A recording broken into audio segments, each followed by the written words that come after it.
Pour la 31e année consécutive, le Forum des Arts s'est déroulé dans les salles du château de Barjac, du 22 juin au 1er juillet 2014.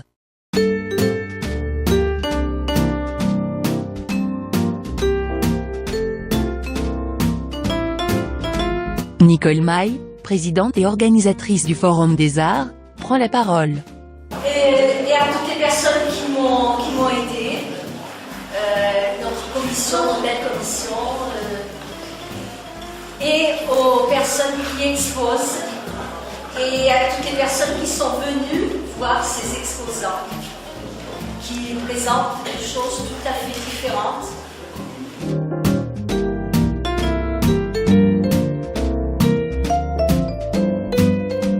En présence d'Édouard Cholet, maire de Barjac, conseiller général du Gard. Mes chers collègues adjoints conseillers municipaux et surtout, mesdames et messieurs les artistes, bienvenue au château de Barjac et merci de nous offrir tout cela.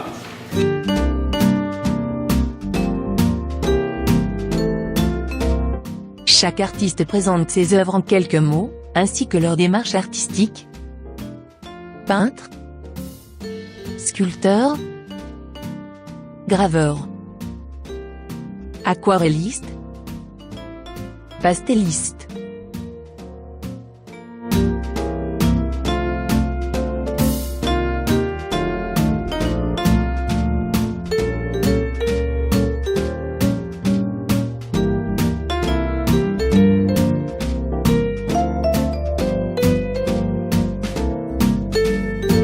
Nous notions aussi la présence de Fabrice Verdier, député du Gard.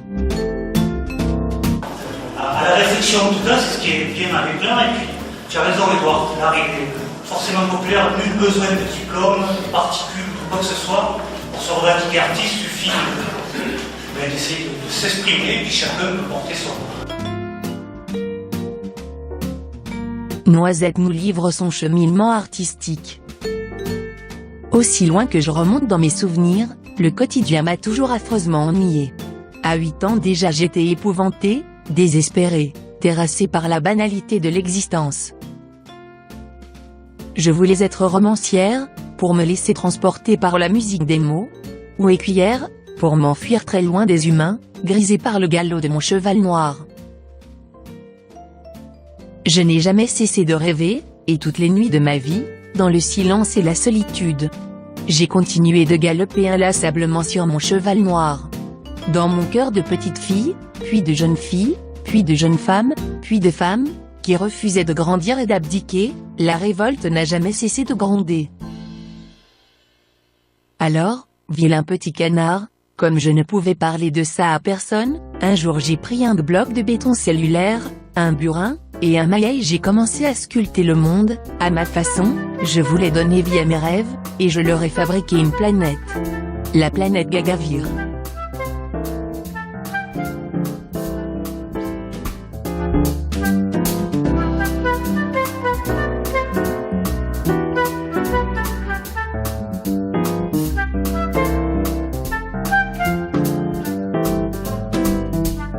L'abstraction lui a permis de découvrir un indéfinissable sentiment de liberté.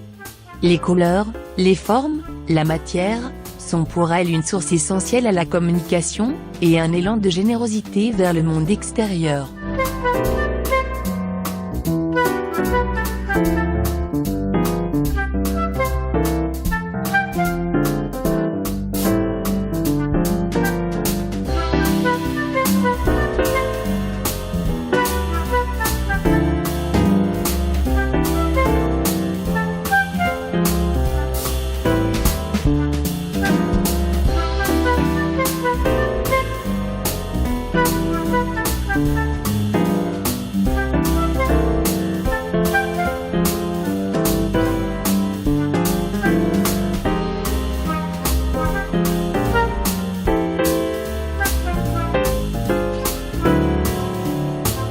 Né à Montréal, au Canada, en 1954, Richard Saint-Germain étudia à l'Institut des Arts Graphiques, à l'Université Concordia et à l'Université du Québec. La richesse et l'originalité de ses créations sont le fruit de ses prestigieuses formations.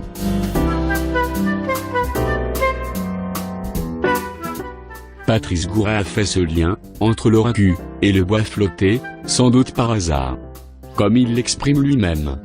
Ce hasard qui fait dériver vers vous un bois si particulier, et ce même hasard qui donne naissance à une pièce à l'émail unique. Mais est-ce vraiment du hasard ? La volonté d'aller cueillir ce bois, ou de provoquer cet émail fissuré, transforme l'aléatoire en volontaire. Faire se rencontrer ces deux techniques, est un acte voulu.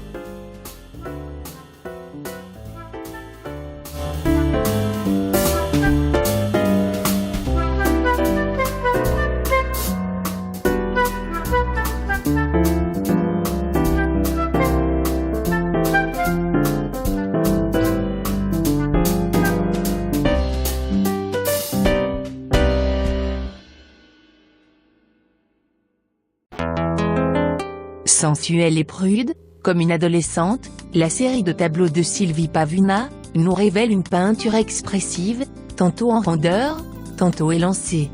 Avec une dominante de bleu, de vert, de turquoise, en réponse à des jaunes ocre ou rouges, l'expression chromatique est à la fois originale et réussie. Voilà un talent qui n'en restera pas là, et que l'on pourrait bien vite retrouver dans les plus grands salons.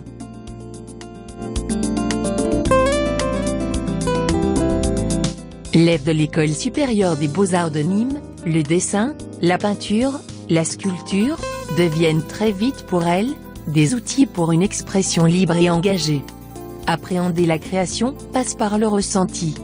L'art se situe, hors du temps et de l'espace, il s'adresse au corps, aux instincts et à la sensibilité, qui dépassent les cadres de la pensée consciente.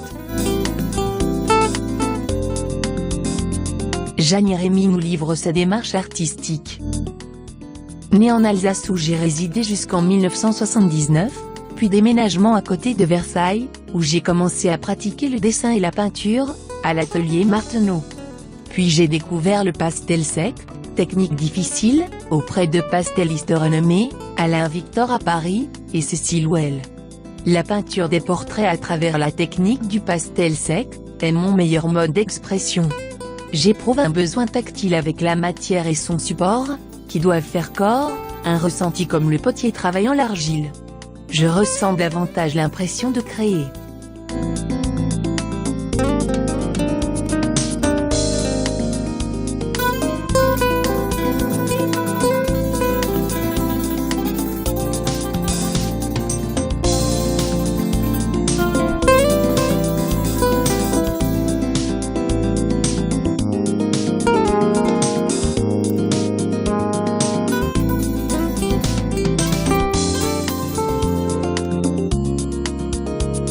Sonia Liska présente son cheminement artistique.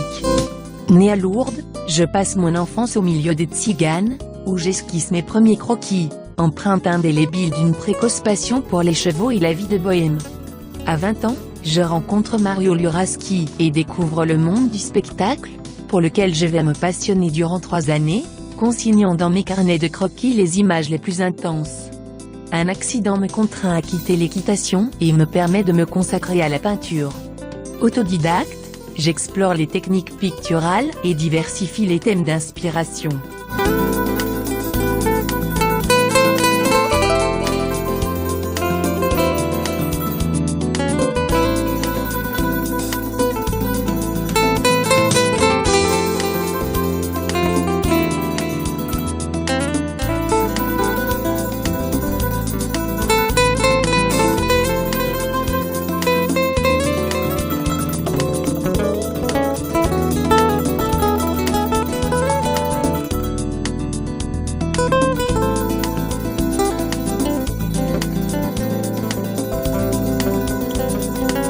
Dany Dang nous dévoile son engagement artistique et social.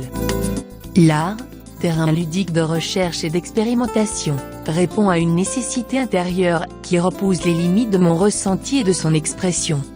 Mes recherches actuelles m'ont amené à un travail en 3D, avec des sculptures en tissu, collées sur des toiles. L'ensemble interpelle sur l'exacerbation douloureuse, surtout pour les femmes, des extrémismes qu'ils soient musulmans, chrétiens ou libéraux et des paradoxes de nos sociétés.